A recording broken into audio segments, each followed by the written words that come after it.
మల్కాజ్గిరిలో తేల్చుకుందాం రా, పదవులకు ఇద్దరం రాజీనామా చేద్దాం, బరిలోకి దిగుదాం. ముఖ్యమంత్రి రేవంత్ రెడ్డికి బీఆర్ఎస్ వర్కింగ్ ప్రెసిడెంట్ కేటీఆర్ ప్రతి సవాల్. గతంలోనూ 2 సార్లు సవాల్ చేసి పారిపోయారు. చేతనైతే రైతులు మహిళలకు ఇచ్చిన హామీలు అమలు చేసి చూపించు. భువనగిరిలో కాంగ్రెస్ బీజేపీ కలిసి పదవులు పంచుకున్నాయి. ఎంపీ పదవి కోసం కేంద్ర సలహాదారు వెదిరే శ్రీరామ్ తాపత్రయం పడుతున్నాడు అని చెప్పేసి ఈరోజు, అంటే వెదిరే శ్రీరామ్ అంటే ఈయనే ఇప్పుడు కాళేశ్వరం గురించి మాట్లాడిన వ్యక్తి. మరి మల్కాజ్గిరిలో తేల్చుకుందాం రా దమ్ముంటే అని చెప్పేసి కేటీఆర్ సవాల్ ఇస్తున్నాడు. తెలంగాణలో ఒక్క ఎంపీ సీటు అయినా గెలిచి చూపించాలని బీఆర్ఎస్కు సీఎం రేవంత్ రెడ్డి విసిరిన సవాల్పై ఆ పార్టీ వర్కింగ్ ప్రెసిడెంట్ అధ్యక్షుడు కేటీఆర్ స్పందించారు. నేను సిరిసిల్ల ఎమ్మెల్యే పదవికి రాజీనామా చేస్తా. రేవంత్ రెడ్డికి ధైర్యం ఉంటే సీఎం పదవికి, కొడంగల్ ఎమ్మెల్యే పదవికి రాజీనామా చేయాలి. ఇద్దరం కలిసి మల్కాజ్గిరిలో ఎంపీగా పోటీ చేసి తేల్చుకుందామని కేటీఆర్ సీఎం రేవంత్ రెడ్డికి ప్రతి సవాల్ని విసిరారు. రేవంత్ రెడ్డి సిట్టింగ్ సీటు మల్కాజ్గిరిలోని ఇద్దరం పోటీ చేద్దామని అన్నారు.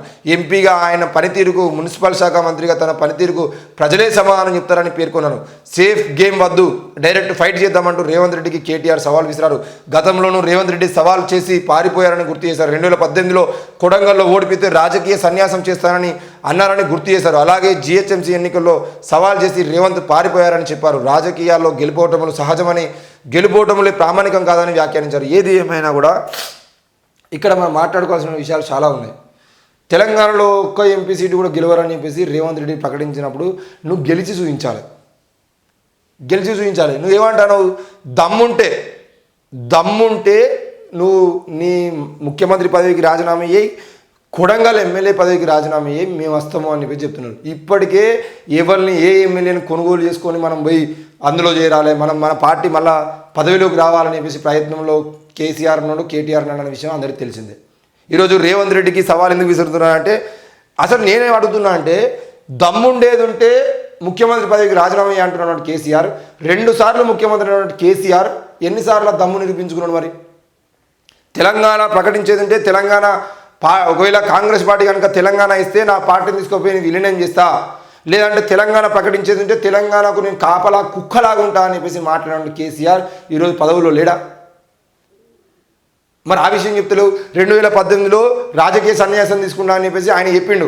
మరి నేను తెలంగాణలో ఎక్కడ కుక్కలు నిలబెట్టినా గెలుస్తుంది అని చెప్పేసి కేసీఆర్ ఈరోజు ఏ కుక్కలు ఎందుకు గెలిచినాయి, ఏ కుక్కలు ఓడిపోయినాయి అనే విషయం ఎందుకు చెప్పలేకపోతున్నాడు? మరి కుక్కలు నిలబెట్టినా గెలిచినప్పుడు ఈరోజు ఎందుకు అధికారంలో లేదు కేసీఆర్ ప్రభుత్వం?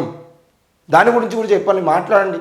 ఈరోజు రేవంత్ రెడ్డిని తిట్టడము, ముఖ్యమంత్రి పదవికి రాజీనామా చేయి, నువ్వు రాజీనామా చేసేది ఉంటే మంచిగా మేము మళ్ళీ బీజేపీలతో ఎంఐఎంలతో కలిసి మేము 10 మంది ఎమ్మెల్యేలు కొనుక్కొని మేమే అధికారంలోకి వస్తామనే ఆలోచన తప్ప, మీరు వేసేటువంటి సవాల్లో నువ్వు ఒక్క సీటు గెలువా అని చెప్పేసి రేవంత్ రెడ్డి అన్నప్పుడు 19 సీట్లు గెలిపిస్తా అని చెప్పేసి గెలిపించి చూపించు. అంతేగాని నువ్వు ముఖ్యమంత్రి పదవికి రాజీనామా అంటే ముఖ్యమంత్రి పదవి నువ్వు ఇచ్చినా, కేసీఆర్ ఇచ్చిందా, లేకపోతే కేటీఆర్ ఇచ్చినా, హరీష్ రావు ఇచ్చినా, ఎవరు ఇచ్చిండు? అది ప్రజలు ఆయనను గెలిపించుకున్నాడు. ప్రజలు ఈరోజు నిరుద్యోగులందరూ బీఆర్ఎస్ ప్రభుత్వం మీద వ్యతిరేకతతో ఆయన వెనకాల ఉండి గెలిపించుకొని ఈరోజు రేవంత్ రెడ్డిని ముఖ్యమంత్రిగా చూడాలనే ప్రయత్నం చేశారు కాబట్టి ఆయన గెలిచిండు. కాబట్టి నువ్వు చెప్తున్న డైలాగ్ ఏదైతుందో మల్కాజ్గిరిలో తేల్చుకుందాం అంటే మల్కాజ్గిరిలో ఆయన అభ్యర్థి నిలబెడతాడు. దమ్ముండేందుకు నువ్వు ఆనే నిలబడి నీ ఎమ్మెల్యే కేటీఆర్ సిరిసిల్ల ఎమ్మెల్యే పదవికి రాజీనామా చేసి వచ్చి మల్కాజ్గిరిలో నిలబడి రేవంత్ రెడ్డి అభ్యర్థి ఎవరైతే ఉన్నారో రేవంత్ రెడ్డి అభ్యర్థి మీద గెలిచి చూపించి ఇంకో నీ మల్కాజ్గిరి ఎంపీ సీట్ మీద నేను జెండా ఎగరేసిన అని చెప్పేసి అప్పుడు మాట్లాడాలి. అంతేగాని నువ్వు వస్తే నేను పోటీ చేస్తా అని అంటే పోటీ ఆయన చేయడు, రేవంత్ రెడ్డి పోటీ చేయడు. ఎందుకంటే ఆయనకు ఎంపీ సీటు కన్నా ముఖ్యమంత్రి సీటే ముఖ్యం. ఎవరికైనా అంతే. ఈరోజు కేసీఆర్ ముఖ్యమంత్రిగా ఉండేది కేసీఆర్ రాజీనామా చేసి ఎంపీగా పోటీ అంటే చేస్తాడా? చేయడు కదా. ఈరోజు ఆ విషయంలో ముఖ్యమంత్రిని కాదు, అవసరమైతే మీరు రాజీనామా చేసి వచ్చి కాంగ్రెస్ పార్టీ అభ్యర్థి మీద గెలిచి చూపించండి.